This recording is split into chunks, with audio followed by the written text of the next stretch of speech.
I felt as though a weight was lifted from my shoulders as I walked out of the testing room where I had just taken my last final of the year and was greeted with beaming sunshine and a cool summer breeze. Though the walk back to my house was long, I enjoyed every second. This was my most successful year at university yet. I finished most of my classes with an A, on top of having completed multiple internships, the latter of which had wrapped up just a few weeks prior. I was ready to celebrate. You know that feeling of having a cloud over your head, reminding you of your responsibilities and impending deadlines? Well, for me, those were all fading away, all but one. I had been trying and failing to secure another internship or job for the summer.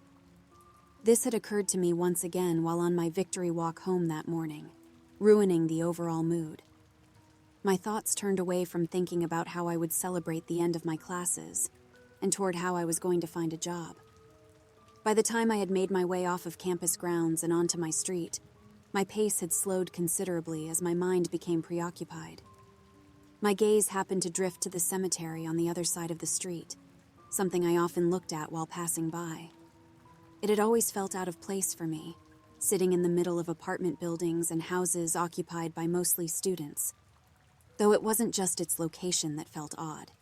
It has to be the most fenced-in cemetery I have ever seen. The fencing that surrounds this square plot of land is about 8 or 9 feet tall, and its quality is no joke.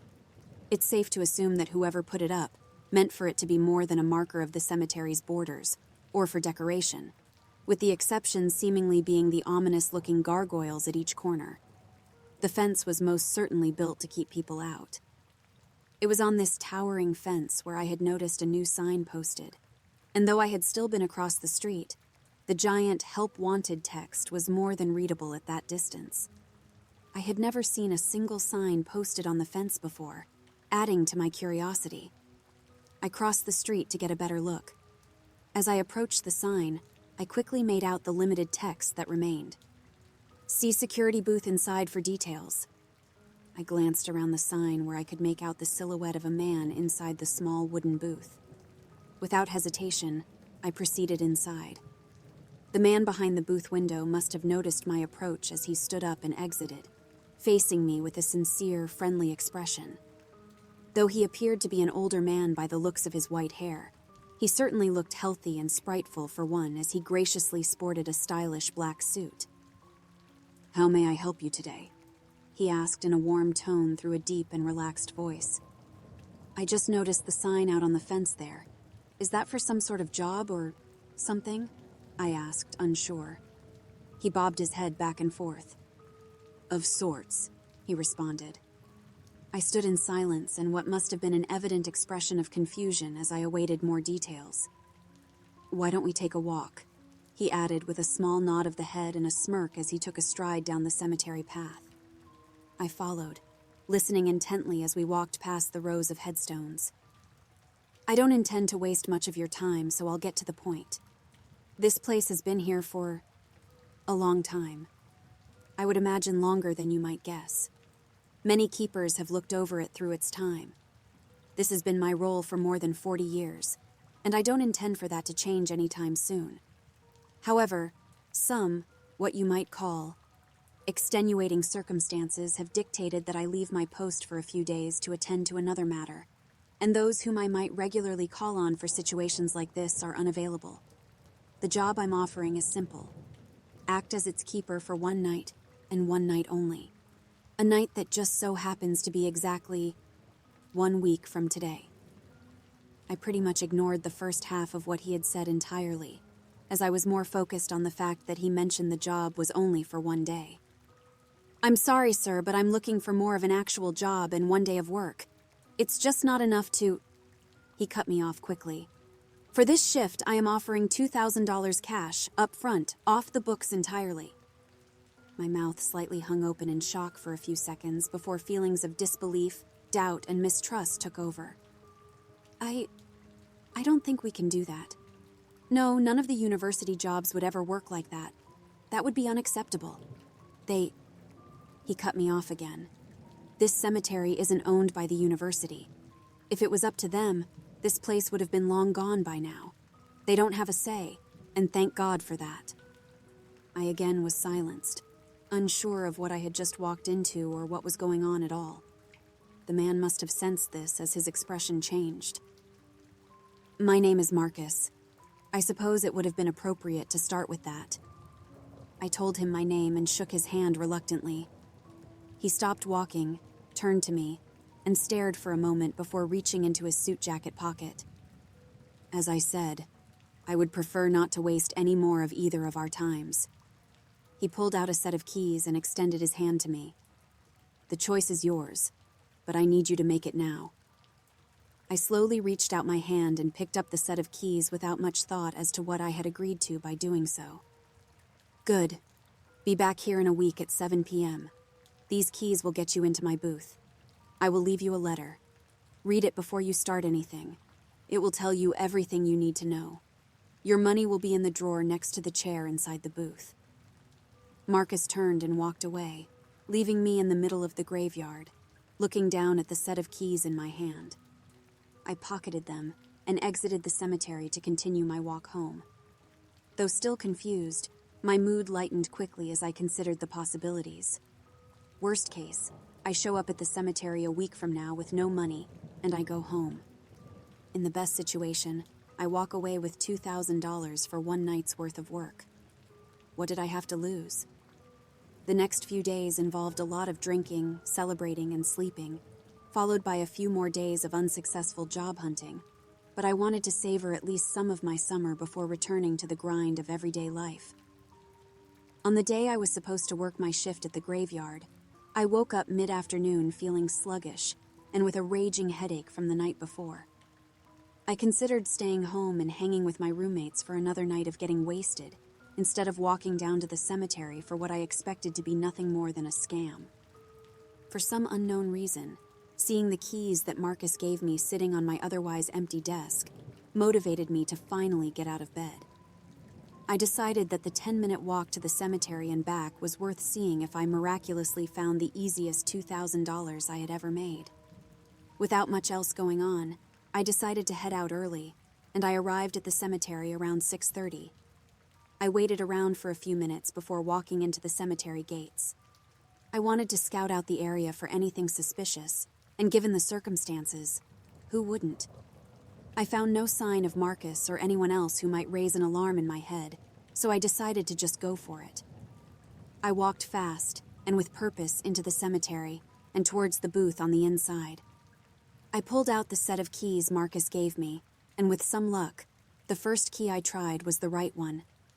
I had partially expected none of them to work at all. As I pulled open the door, I caught a rather delightful scent. The small interior appeared simple, yet comfortable and unexpectedly clean. A single chair sat in front of a counter and window in a small square-shaped space. Beside it towered a large wooden cabinet with 2 doors and a lock. After a glance around the room, my eyes fixed on the small drawer below the counter.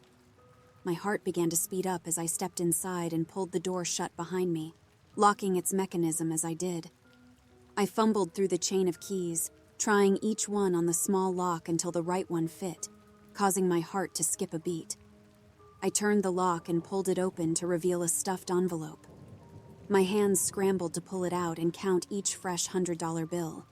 It added up. I counted it again. Once more. I checked each bill for all the official markings and any signs of forgery. They were legitimate. I was so attentive to the money, I failed to notice the letter that had fallen out of the envelope as well.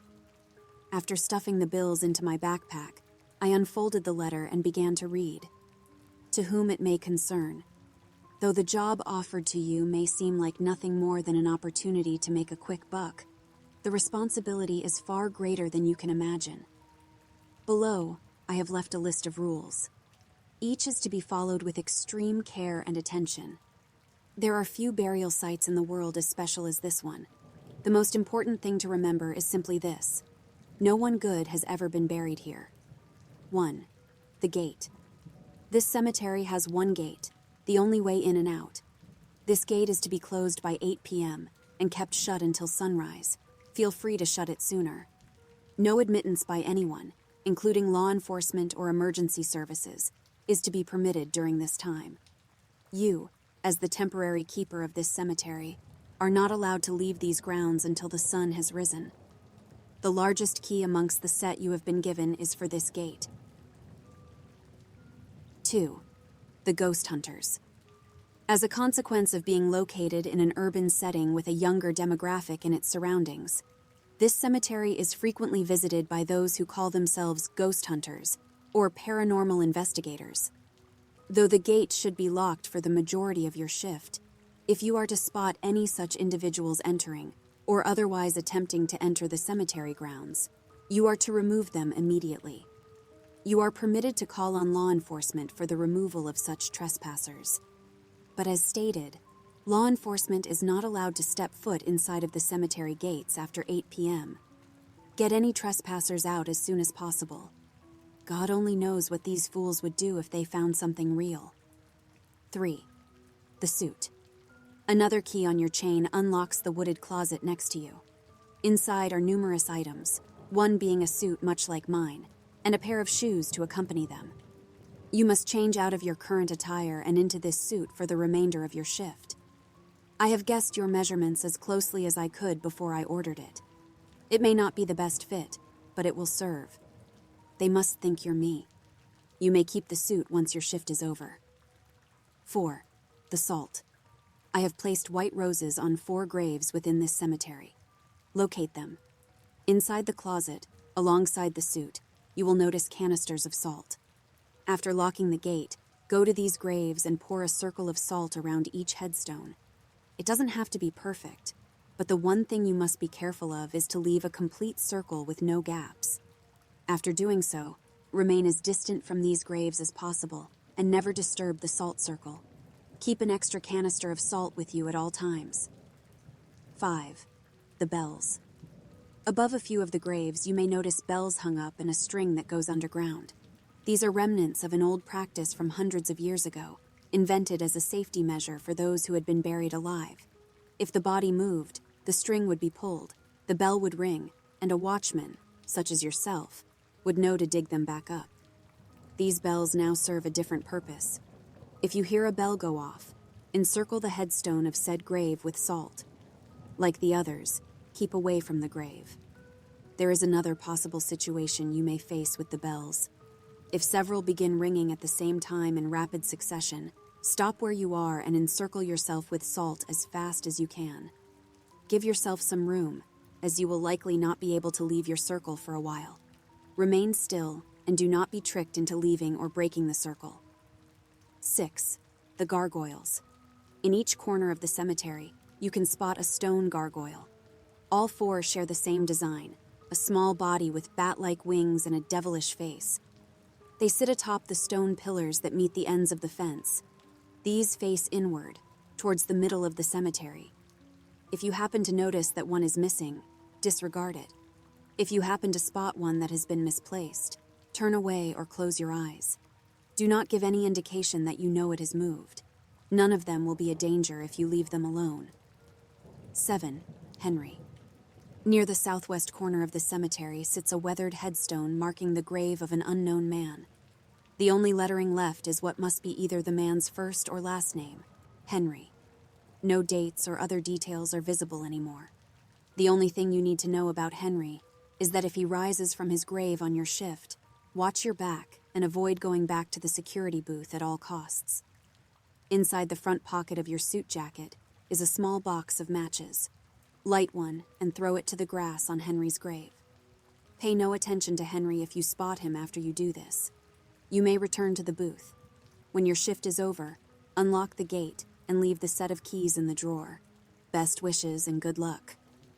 Marcus.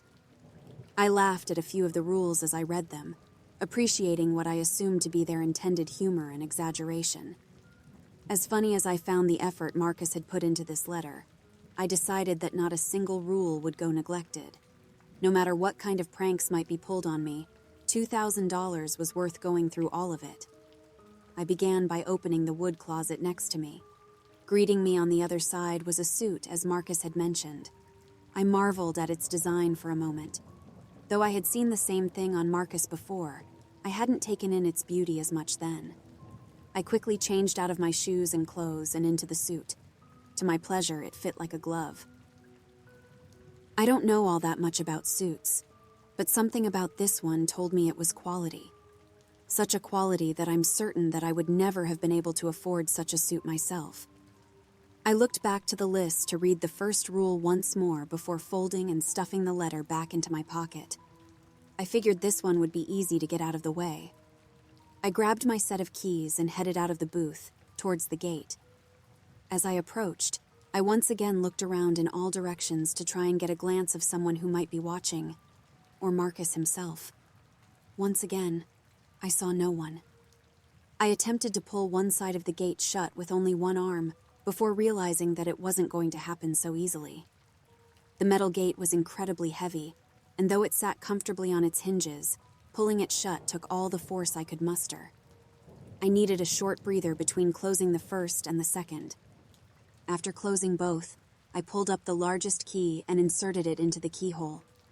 As I twisted the key, the satisfying noise of the lock mechanism clicking into place filled my ears. I turned away from the now locked gate and pulled out the letter again. I figured the ghost hunters shouldn't be too bad. I assumed they're a frequent problem for Marcus, especially at night. It isn't all that hard to imagine why this is, especially when considering what Marcus wrote in the second rule. Being that I hadn't gotten a good view of the whole cemetery yet, I decided to take a stroll through the area and look for anyone who might still be inside. While walking, an interesting thought occurred to me. Of the countless times I had passed by this cemetery when walking to or from classes, work, or anything else, I had never noticed a single visitor inside. I thought that I would have spotted at least someone visiting a relative that had been buried here, but to my recollection, no, I had never seen anyone. I recalled what Marcus wrote in his letter, before the rules. No one good has ever been buried here. The thought made me uneasy. What did he mean by that? I wondered. After making a few loops around the cemetery, I confidently concluded that no trespassers were remaining. I began to make my way back to the security booth where I planned to mess around on my phone and maybe read the book I brought with me to kill some time. It was on this walk back to the booth that I happened to look down and see a white rose on the ground, near a headstone.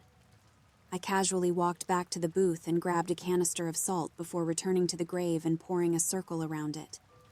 As I generously salted, I wondered if it would hurt the grass. I'm no expert in lawn care, but I was fairly certain that pouring copious amounts of salt on grass isn't good for it. As per my observation, the grass in this cemetery seemed to be nothing short of perfect. Then came the question of why Marcus would have me do such a thing to his beautiful cemetery.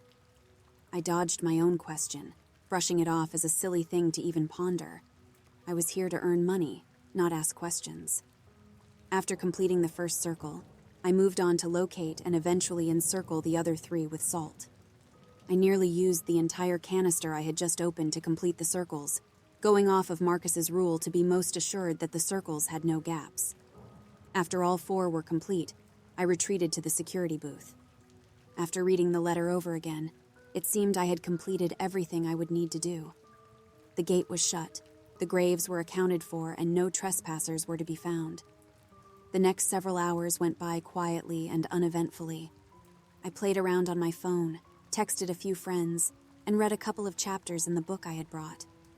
I decided against zoning out and listening to music, not because I believed a corpse was going to pull the strings on a bell, but because I didn't feel all that comfortable sitting in a dark cemetery, alone at night, sitting in a lit-up tiny little booth. Eventually, I got bored of sitting around and took a step outside of the booth to get a breath of fresh air. A cool night breeze greeted me as I exited the booth. With the buzz of the light inside no longer clouding my hearing, the only sound to be heard was the soft chirping of crickets. I leaned back against the booth wall and began to take a long sip of my energy drink when the sharp, piercing sound of a bell broke the calm silence and scared me half to death. I dropped the rest of my drink and spat out what remained in my mouth. The sound came from a few dozen feet away, but I couldn't see its source in the dark. I retrieved a flashlight from the closet and made my way over to the noise. I stopped and held the flashlight still. I stood in confusion for a moment as I watched the bell rock back and forth, chiming at each end. I snapped out of my trance and chalked it up to be an elaborate hoax from Marcus meant to scare me. At least that's what I told myself. Regardless of what was truly causing the bell to ring, I felt goosebumps begin to rise and paranoia set in. After coming to my senses, I ran back to the booth for another can of salt.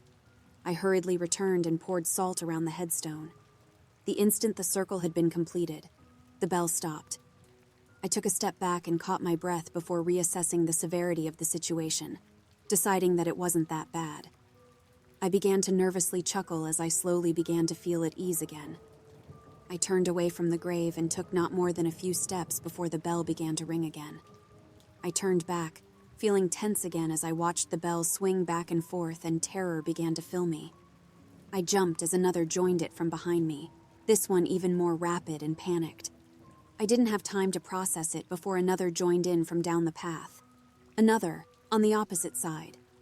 Only seconds passed before there were 5, 6, 7. The combined chimes of the bells culminated in a deafening collection of noise as they seemed to synchronize.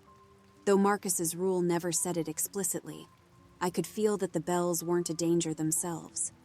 They warned of something that was on its way.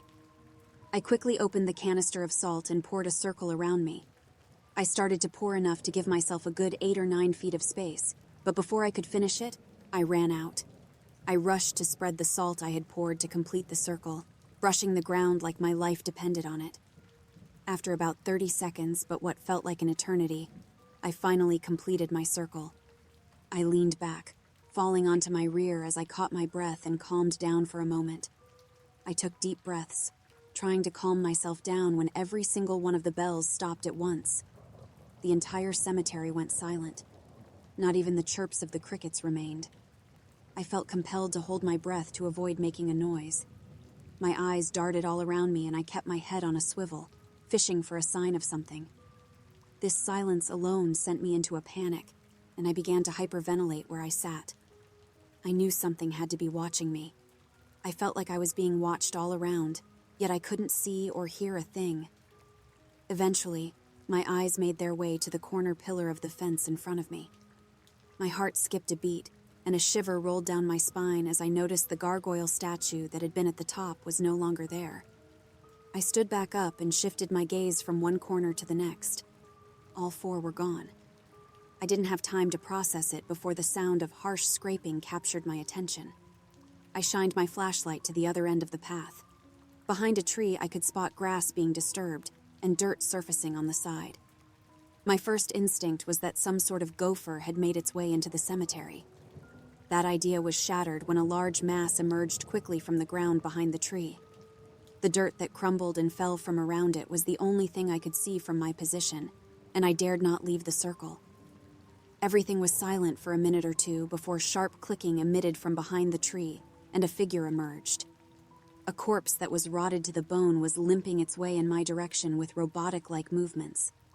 When I say limping, you might imagine it moved like a slow old man. No, this thing made it through the entire main path of the cemetery at a sprinting pace. As it approached, my flashlight fully illuminated the monstrosity. Blackened pieces of flesh, reminiscent of putrid meat that looked as though it had been shredded to pieces, were crudely attached to the ashen-colored bones. Translucent, pale, string-like tendons hung loosely from the corpse and thrashed around as it closed in on me. From its ribcage, shriveled organs dangled and moved in the open. Its skull, with the same ashen color as the rest of the skeleton, was missing a jagged piece from the top of its right side, and from its left, a horn protruded. A horn that somehow looked like it belonged. Its jaw and teeth looked to still be perfectly intact and perfectly white, but from them, a black liquid oozed and dripped to the ground as it walked. As it approached, I looked around me for something to do, somewhere to go. My feet shuffled back and forth, aching to run, but I restrained myself from leaving the circle. It kept its pace until it stopped dead in front of the salt circle, mere feet away from me. I had to catch my balance as I nearly fell back and out of the salt circle, dropping the flashlight from my shaking hands in the process. Again, everything fell silent, as the jagged bones from the feet of whatever this was stood on the very edge of the circle. I didn't believe my little circle was going to keep it out. I lost all hope entirely, and despair overtook me. I cowered and ducked to my feet, holding my arms above my head as I looked at the ground, preparing to be struck down at any moment, accepting my fate. Only seconds passed before the feeling of a strong wind swooped down from above me. A crashing sound from a few dozen feet away from me followed. I reluctantly raised my head. My gaze met the stone wings attached to the back of one of the now standing gargoyle statues. The flashlight on the ground illuminated what was beyond, enough for me to see the other 3 gargoyles standing in identical positions around the corpse, which was now flat on the ground, seemingly having been thrown into the tree behind it, from where it crumpled. Remembering Marcus's letter once more, I pulled it out with my trembling hands and read the 6th rule. Turn away and close my eyes. That's all I had to do. And so I did. I heard bones crack and snap, and stone pound into the ground with a shock I could feel beneath my feet. I heard flesh being torn away like the membrane from a rack of ribs. I heard liquid spurt and splatter onto the grass like water from a sprinkler. I only looked back when the sounds ceased. 1 gargoyle remained, its arms holding what were now disorderly remains, the deformed, detached skull neatly placed on top. I looked to the corners of the cemetery to see the other 3 gargoyles had made their way back to their original places. I turned away from the remaining gargoyle. I picked up my flashlight, and after a moment of hesitation, I finally took a step outside of the salt circle. I was still very much shaken by the quick sequence of events, but I concluded that the gargoyles weren't here to hurt me, or at least that I would be fine if I stayed out of their way. I let out a deep breath and felt the tension leave my body while I walked back toward the booth. I made it halfway there when the hair on the back of my neck stood up. I felt myself tense up again. Somehow I knew something was wrong. Somehow I knew someone was standing behind me. My intuition was immediately confirmed by a sinister laughter that crudely broke the silence. A mischievous voice whispered between giggles, "You shouldn't have left your little circle." I slowly turned around and shone my light on the towering man standing in the darkest part of the cemetery, between a tree and the fence. His thin, scrunched shoulders matched the level of his skinny head and bounced up and down as he laughed, something he couldn't seem to control. He looked to be alive, yet more diseased than I imagined anyone could look. His body looked deathly skinny and scrunched together in some sort of mutated skeletal structure. I couldn't see more than his arms and head, for which I am glad, as he wore an old, dull-looking outfit like a farmer. His nails were long and dirty, much like his hands. His green-tinted poisoned eyes bulged from his pale and sweaty head that hung forward. "You better run," the man said with a playful manner, yet a sadistic and sinister undertone. 10. I stood confused. 9. My heart sank in my chest when realized he was counting down. 8. My thoughts went to where Marcus described the location of Henry's grave. I figured that must be who this is. I booked it for the southwest corner of the cemetery. 7. Though the pants I wore restricted my movement, I had never run so hard in my life. 6. He began to shout the numbers louder. I spotted what looked to be the weathered headstone described in the letter. But before I could see it, I tripped on a larger one. My knee connected with it head-on, and I was sent tumbling to the ground, letting out a scream of pain. 5. I glanced up at the headstone I was now lying in front of. It read Henry, and nothing else. This was it. 4. I scrambled for the box of matches in my coat pocket. 3. I pulled them out quickly but spilt most of the matches into the grass. 2. I retrieved one and lifted it to the matchbox. 1. I struck the match against the box, unsuccessful in igniting it. I failed again, and again as I hastily brushed it. "Here I come!" Mistakenly, I looked back to see Henry's long legs carrying him at a diabolically fast pace in my direction. I knew he would be on me in less than a second. I snapped my head back to the match and box, failing one more attempt before reactively covering my head with my arms, ready once again to be struck down. A strong thud hit the ground right next to me. I flinched and rolled over, once again facing the back of a gargoyle. All four had come down and placed themselves between me and Henry. The two in the middle held him in place as he attempted to reach past and grab me. I took the opportunity and continued to strike the match. "No," Henry muttered in fear. "No, no, no, no, stop, stop," he commanded before breaking down into nothing but incoherent screaming. I ignored him, finally striking the match and dropping it to the grass in front of me. I fell back as green flames ignited on Henry's grave. He subsequently fell silent. When I looked back, the gargoyles were gone, and all that remained was Henry standing lifeless, head hanging, and arms dangling in defeat. When I got back to my feet, I looked away from Henry and walked towards the gate. I was tempted to look back, and when I did, he was gone entirely. I gathered my things from the booth and sat with my back against the fence until the sun rose. When it did, I unlocked the gate and returned my set of keys to the booth. I walked as fast as I could out of the gate, down the street, and to my home. I didn't sleep when I got there. I don't think I slept for a few days, no matter how hard I tried. Over time, it got better, for the most part. I still see Marcus at the cemetery gates when I pass them from time to time. I know he recognizes me. He smiles when he sees me. I haven't talked to him since the day I met him. I don't know what I would say if I did. I have nothing to say. I haven't said a word about this to any of my roommates or friends. I don't know how I could bring it up. I don't know who in their right mind would ever believe me. Whenever I sit alone in my room in the dark, the stench of rotting meat seems to find its way back to my nose, and the auditory hallucination of clicking bones wakes me from the deepest of sleep. When I shut my own eyes, I still see Henry's own green, diseased pair of eyes staring back. Whenever I'm drifting off, I'm interrupted by a countdown from his whisper. 10, 9, 8, 7,